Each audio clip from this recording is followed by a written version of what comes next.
It is essentially 7 stacked up adding machines. And by adding machines, I mean literally that. Not adding, subtracting, multiplying, dividing, square rooting, natural logarithms, etc. machines. I mean adding. Okay? And it uses a method called the method of finite differences for evaluating polynomials. In the day, you did complex calculations by looking up things like sines, cosines, arctangents, logarithms, etc. in big tables. The tables were computed by people. And the vast majority by number of those people were doing what this machine does.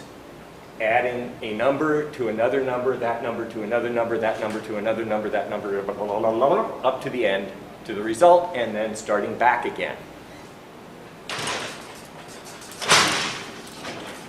And you see things moving up and down. Those pairs would actually couple them together, adding either the odd columns to the even or the even columns to the odd. It's like a little transmission for each set of number words.